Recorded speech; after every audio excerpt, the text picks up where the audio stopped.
The galaxy would belong to the insects, with the last hope of salvation adrift on a forgotten human ship. But General Hicks was about to wake up. Scythorian scholar Kaid's green eyes glinted with excitement as he turned to his colleague Zavik. Kaid was an expert in pre-contact galactic history, spending years poring over fragmented records in the Grand Archives on the Ithorian homeworld. And today, he had made a discovery that could change everything. Feast your eyes on this, my friend. Chronicles from the darkest era of our past, when the ruthless Skarax insects nearly drove us to extinction. Kaid pulled out an ancient datapad, its screen flickering to life. Zavik leaned forward, mandibles clicking with intrigue. I thought all records from that time were lost. What have you found? Not all. And this is the personal memoir of our High Commander, from the very eve of our destruction. Kaid's voice dropped to a reverent whisper. It speaks of a lone human warship that arrived in our darkest hour, carrying a warrior from a bygone age. A human? What could one human do against the might of the Skarax? Zavik scoffed. Kaid's eyes gleamed. This was no ordinary human. He was General Eric Hicks, a legend exiled from his own kind, adrift in cryo sleep for centuries, and if these records are true, it was his ruthless, audacious strategies that saved us from annihilation. Zavik's skepticism melted into fascination. How? The Skarax Queen's armada was unstoppable, 10 times larger than any ever seen. That's what our leaders thought. But Hicks, he had a plan so daring, so brutal, they thought him insane. Kaid paused, the weight of the discovery heavy in the air. Yet, with extinction knocking at our door, they had no choice but to listen. Zavik leaned back, mandibles agape. By the ancestors, what did he propose? Kaid smiled, the thrill of revealing a secret history dancing in his eyes. Let me read to you, my friend, and you shall see. The untold story of how one human from another age rewrote the stars and changed our fate forever.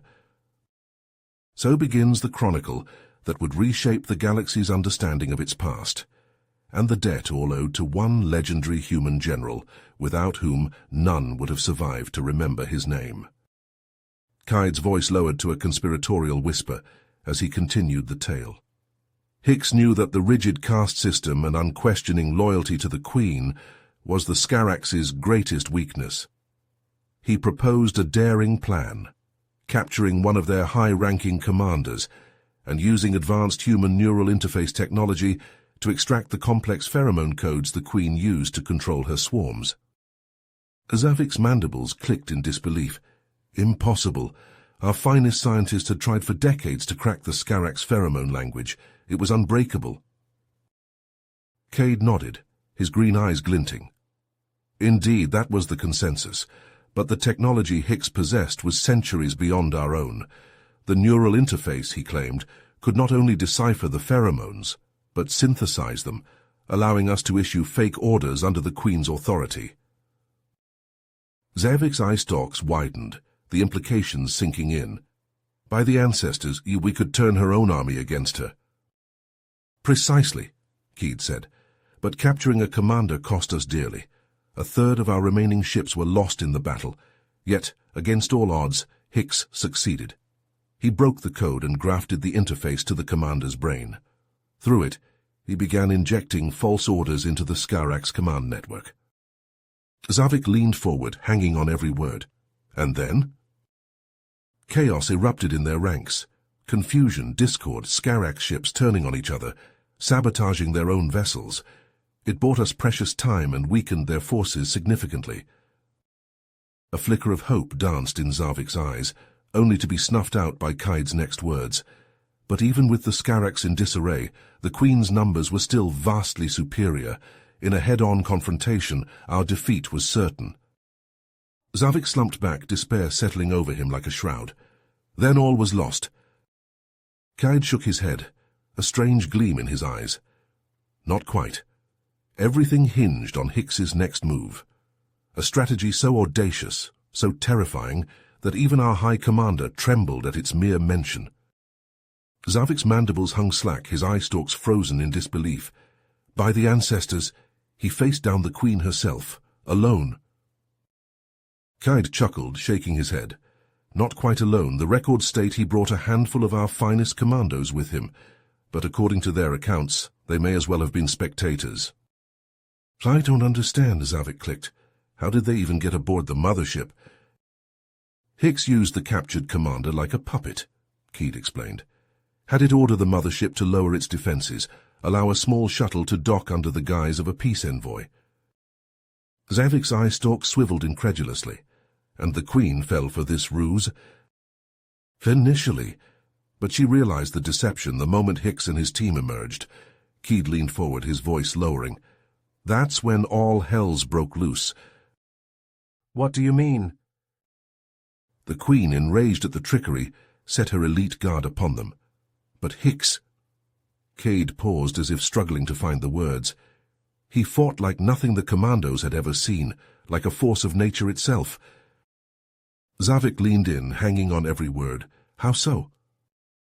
Armed with nothing but a pair of ancient slug-throwers, he tore through the Scaraks' ranks. His movements a blur. He dodged and weaved through their fire, all the while cutting them down with ruthless efficiency. The commandos could only watch in awe as he broke the Scaraks' line single-handedly, leaving a trail of broken bodies in his wake as he charged for the Queen. Incredible, Zavik breathed. But surely he didn't reach her unscathed. Kaid nodded grimly. Just before he could close the distance, a guard's plasma scythe found its mark, the searing blade cutting into his flesh. The stench of charred meat filled the air. But Hicks... He shook his head in wonder. He barely flinched, never broke stride. Zavik's mandibles worked soundlessly, trying to process the impossible tale. Turn one bound, he was on the Queen, grappling her massive form. Before anyone could react, he had his gun to her head. The ultimate checkmate. He gave her a choice. Stand down her armada, leave our space forever, or die and let the swarms destroy themselves in the power void that would follow. And she yielded just like that? She had no choice. Hicks had beaten her. Kaid sat back, his eyes distant. The commandos could hardly comprehend what they had just witnessed. What Hicks had done should have been impossible, and yet... Zavik shook his head, trying to wrap his mind around it all. You said that wasn't even his final play. What more could he possibly have done after that? Zavik's mandibles hung slack as Kaid continued the incredible tale. As the Scaraks' armada began to withdraw, Hicks revealed that he had one final ace up his sleeve. The neural interface hadn't just allowed him to issue false orders, he had used it to plant a hidden directive deep in the Scaraks' hive mind itself. Kaid leaned forward, his eyes glinting. If the Queen ever broke her word and attacked us again, this hidden command would activate, causing the Scaraks to turn on each other in an uncontrollable frenzy of self-destruction. By the ancestors, Zavik clicked in disbelief. The sheer ruthlessness of it I can hardly fathom. Kaid nodded grimly. Our High Commander was equally shocked, but he could not deny its brutal effectiveness as a deterrent. And history proves it worked. The Scaraks never again dared to invade our space, even long after that Queen's reign ended. You think Hicks's directive became part of their genetic memory, passed down through generations, permanently altering their behavior towards us? Zavik mused. It's the only explanation that makes sense, Kaid said. With the Scaraks pacified, we could finally start rebuilding our shattered world. The High Commander offered Hicks a place of the highest honor in our society, but he politely declined. Zavik cocked his head. He didn't want to stay after all he had done for us. Kaid shrugged. Hicks said he had unfinished business back in human space, loose ends to tie up. Our leaders gifted him a small fleet of our finest ships in gratitude, and we watched as the human who saved us all vanished back into the stars. Kaid sighed, his expression enigmatic. His ultimate fate is a mystery. Some believe he died a hero fighting some great evil threatening his own kind. Others say he found a way to cheat death itself, that he still watches over humanity from the shadows.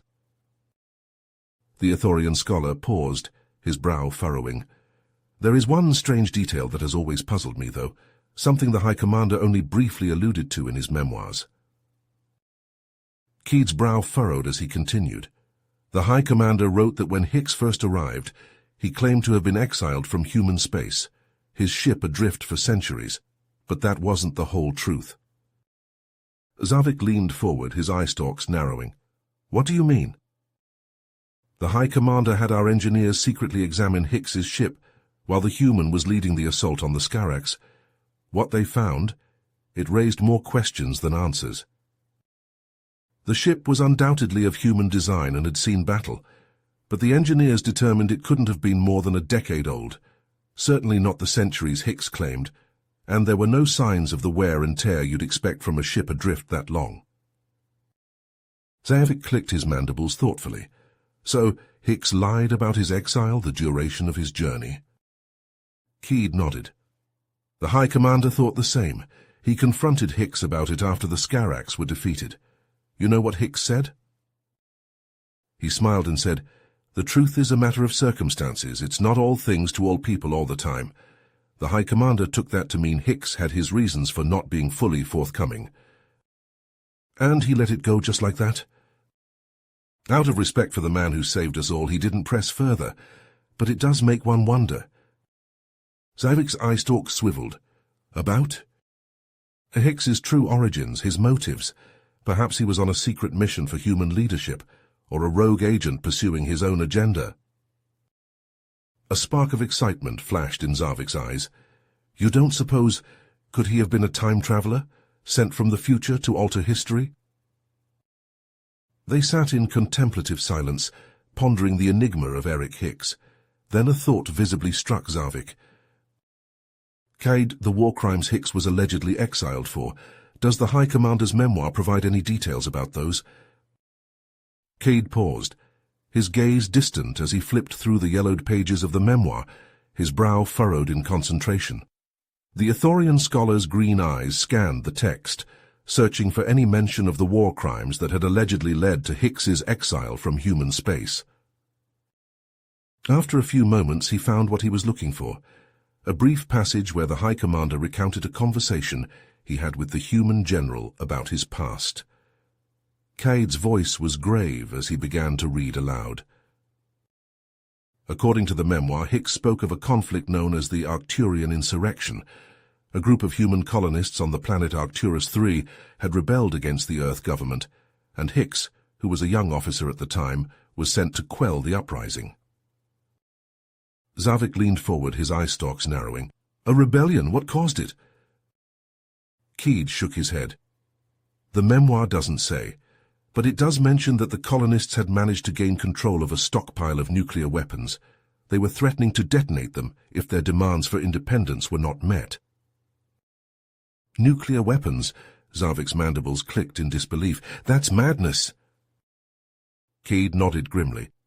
Hicks realized that negotiation was futile, that the colonists would never back down, so he made a decision, a unilateral one. Zavik's voice was hesitant. What did he do? He launched a preemptive strike on the colony. His forces decimated their defenses, their infrastructure. The rebellion was effectively over in a matter of hours. A heavy silence hung in the air. Zavik finally spoke, his voice a whisper. And the colonists? Keed closed his eyes briefly.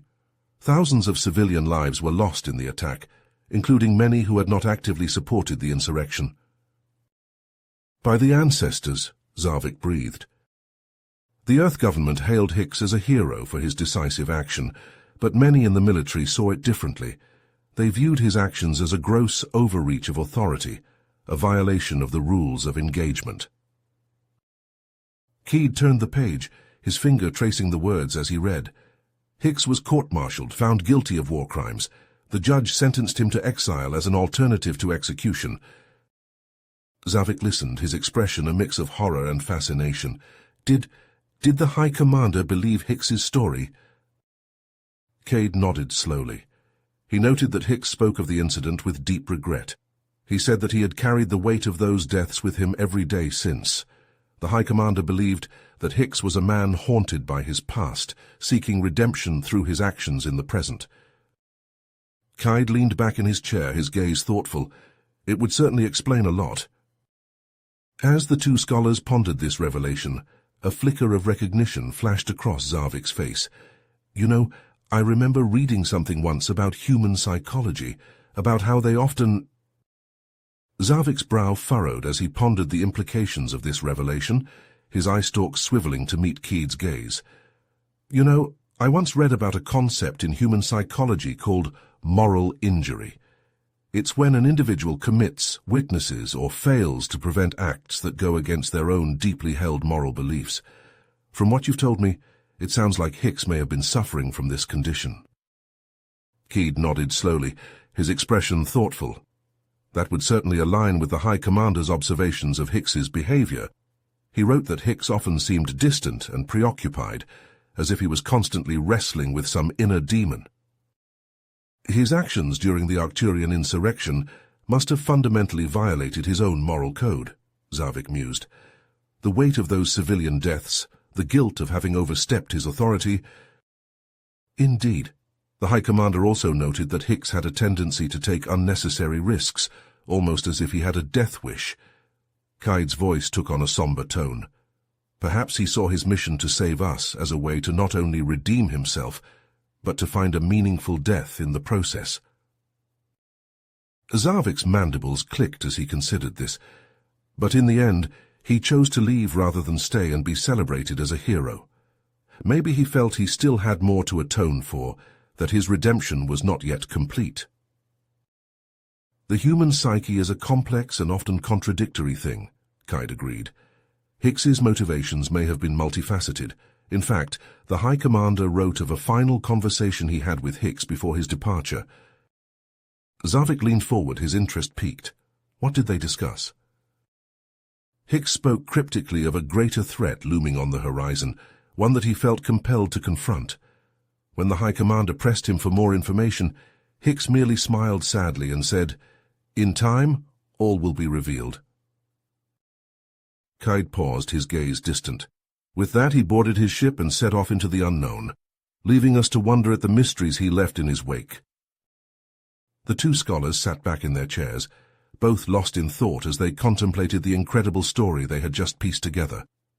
The enigma of Eric Hicks, the human who had saved their species, seemed only to deepen with each new revelation. As the enigma of Eric Hicks hung heavy in the air, Zavik's eye stalks suddenly shot upright, quivering with excitement. "Kaid, I think I may have just made a connection," he clicked, his voice urgent. Kaid leaned forward, his interest piqued. "What is it, my friend?" "Remember Hicks's cryptic warning about a greater threat looming on the horizon? I think it might be related to a puzzling astronomical phenomenon our scientists have been observing in recent years." Keed's brow furrowed. "Go on." "Our astronomers have detected strange gravitational anomalies emanating from the Tartarus Rift," Zavik explained, his mandibles clicking rapidly. "The anomalies suggest the presence of an incredibly massive object, or perhaps a cluster of objects. But every probe we've sent to investigate has mysteriously disappeared without a trace." Keed's eyes widened as he processed this information. "You think this could be the threat Hicks was alluding to?" Zavik nodded vigorously. "It's possible. The timing of the anomaly's appearance roughly coincides with Hicks' departure from our space." Keed leaned back, his mind racing. If Hicks, with his advanced human technology, detected these anomalies before we did, however, he may have realized their potential implications long before us, Zavik finished, his eye stalks bobbing in agreement. A heavy silence settled over the room as the two scholars contemplated this revelation. Finally, Kaid spoke, his voice barely above a whisper.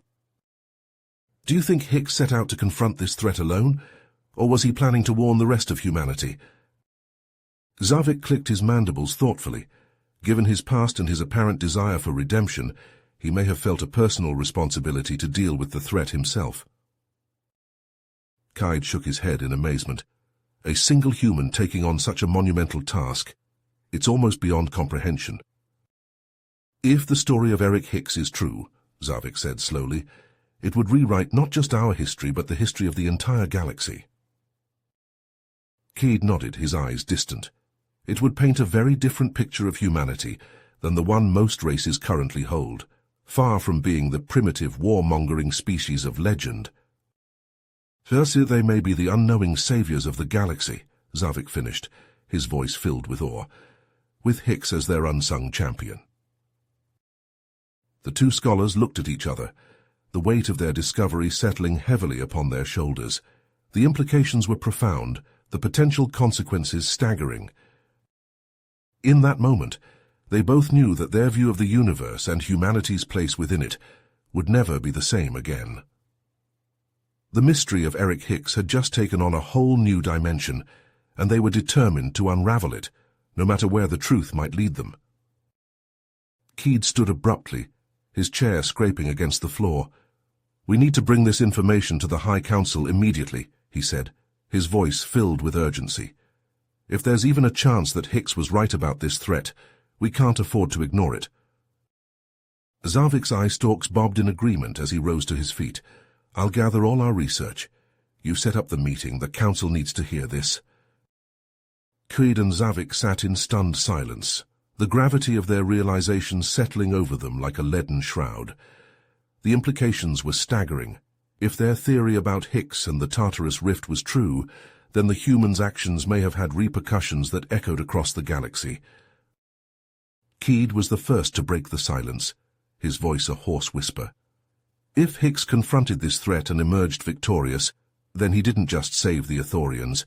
He may have saved countless races, entire civilizations that would have been snuffed out before they even had a chance to rise.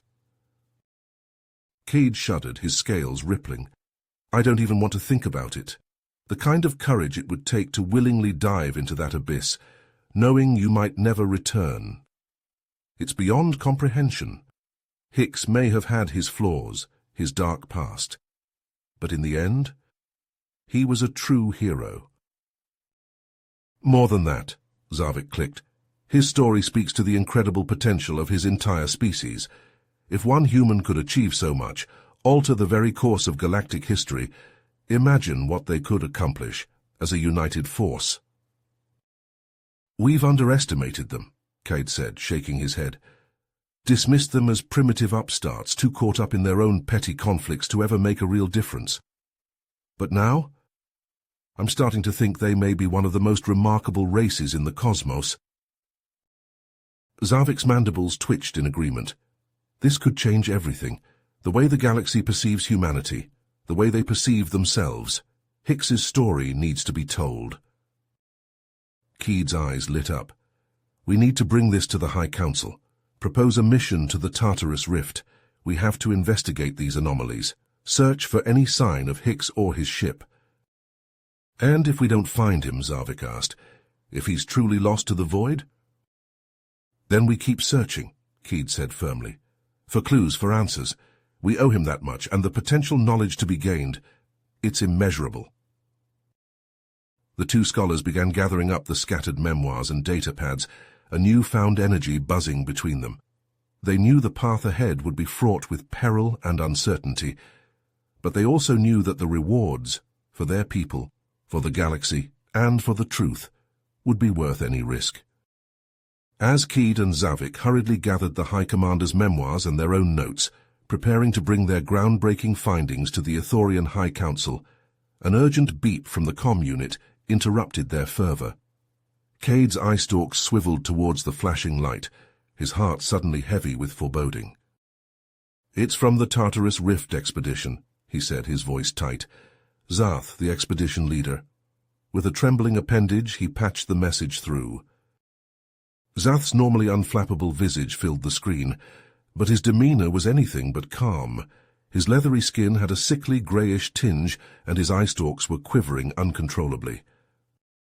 "Keid, Zavik," he began without preamble, his voice shaking. "We've found something near the epicenter of the anomaly. It's a ship, a human ship." Keid and Zavik exchanged a look of breathless anticipation, hardly daring to believe what they were hearing. Could it really be? "It matches the specifications of Hicks's vessel. Exactly." Zath continued, confirming their wildest hopes, but his next word sent a chill down their spines. "But it's been torn apart, from the inside, as if something burst out of it." Cade's appendages went slack, the data pads clattering to the floor. Zavik's mandibles hung agape, clicking soundlessly. "There's more," Zath went on, his voice now edged with undisguised terror. "We're detecting an energy signature from the wreckage, pulsating, unlike anything I've ever seen, and it's affecting my crew." "Affecting them how?" Zavik managed, though he feared he already knew the answer. They've become violent, erratic, attacking each other, the ship. It's not Ithorian behavior, not at all." Zath's eye stalks were now swiveling frantically, as if scanning for unseen threats. "Chaos, I had to seal off sections of the ship, quarantine the exposed, but I don't know how long the barriers will hold." His voice was now openly pleading. "You must warn the High Council. The danger, it's beyond anything we could have imagined. We need reinforcements, immediately." With that, the transmission cut out, leaving Cade and Zavik in stunned, horrified silence. They looked at each other, the same terrible realization dawning in both their eyes. The threat Hicks had faced, it wasn't just physical, it was psychological. Something in that rift, something connected to that strange energy, it could twist minds, warp behavior, drive even the most peaceful being to unthinkable violence. Janet Hicks, if he had encountered it, Cade shuddered, his mind recoiling from the implications. What if it had driven Hicks to madness, made him destroy his own ship, himself? The sacrifice they had thought so noble, so heroic, it was beginning to take on a much darker, more tragic hue.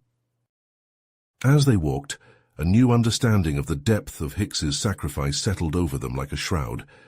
He hadn't just given his life to protect the galaxy, he had potentially given his very sanity. And as they watched the council debate and deliberate, the gravity of that sacrifice weighing on their every word, Cade and Zavik made a silent vow. No matter what happened, no matter what horrors the Tartarus Rift held, they would ensure Hicks's story was told, that the galaxy would remember the human who had given everything, his past, his future, his mind, to keep them safe. It was the least they could do, to honor the memory of the human general who had come out of cryo sleep to save them all, even if, in the end, he hadn't been able to save himself from the very horrors he had sought to protect them from. You have reached the end of the story. If you enjoyed this story and want to support us, please leave a like and subscribe to our channel, and for every comment that says 88, I will heart every single one of them. Thank you for your time.